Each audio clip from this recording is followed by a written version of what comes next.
All right, guys, welcome back. Got a quick swig of water. I do apologize for my voice. I've been sick this past couple days. I'm still recovering, but chill. Thank you so much. You're doing most of the talking here. You're really helping me out. You ready to get into the next map? Yes, I am super ready. Let's do this. All right, we're going to be headed into Shattered Temple, and spawns on this map can really impact how the match is going to go. We see right here that we're going to have close by air spawns, KawaiiRice spawning over here on the right-hand side at the 3 o'clock position as the yellow Terran, and his opponent DDE from Gosu is going to be spawning as the blue Terran up here at the 12 o'clock. So if these players scout each other early enough, we might see some Banshee play. Even if they scout each other a little bit later, we might see some drop play really coming into play.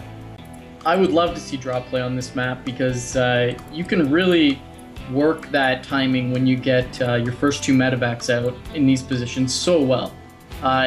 You know, the rush distance to the natural is a little bit long, and even the distance to bring your units to defend from the natural back to the main. There's so much open area in the main bases on Shattered Temple, and that long defensive distance between main and natural can really be exploited. So you move forward with, say, 8 or 10 Marines at the front, he pulls his army, you drop into the main base, and you know that's just an easy way to inflict damage, especially on these positions. KawaiiRice commenting, Jesus, his hands are freezing. Yeah, you can even tell they didn't put the space between my and hands. That's just how cold his hands are, and we say that jokingly, but I mean that can affect a player greatly. Oh, that's huge. In matches. Over in South Korea, for example, in the booths there, the players will request the exact temperature that they want it to be at. So having cold hands, it really is going to hurt the player, and I mean maybe that's kind of telling of what we're about to see here in this match.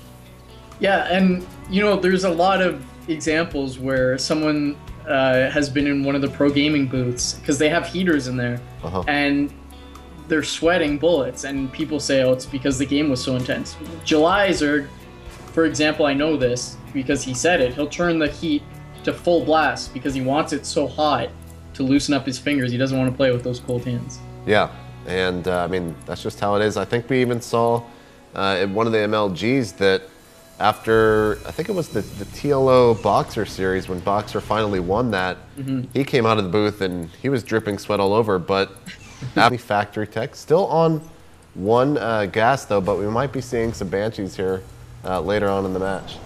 Yeah, so both players in this game have gone for, it was kind of the flavor of the month a while ago. Now it's just become a standard solid build, which is going gas first before barracks so that you get your factory out just a little bit quicker. We can see KawaiiRice going to follow up with a starport, as is DDE. And the difference is DDE's gone for that tech lab very quickly, getting the Hellion out of the factory. KawaiiRice also getting a Hellion, but he's got no add-ons to speak of thus far.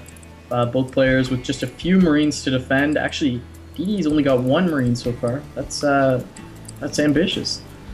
Yeah. That could also be really, really frightening. One thing that you mentioned here, the tech lab being down, he's going to be able to produce that Banshee a lot faster. And if KawaiiRice is able to notice this with a scan or possibly a scout, he might make a Viking here.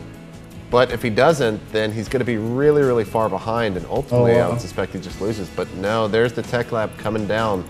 He really wants that Banshee, and here's the Banshee of DDE coming out, but I think he was supply blocked for just a couple of seconds, so it's going to be coming out a tad bit later. Yeah, but even still, like the tech lab of KawaiiRice, excuse me, is just now finishing. He's just got enough supply to start that first Banshee, so we're going to see Banshee on Banshee.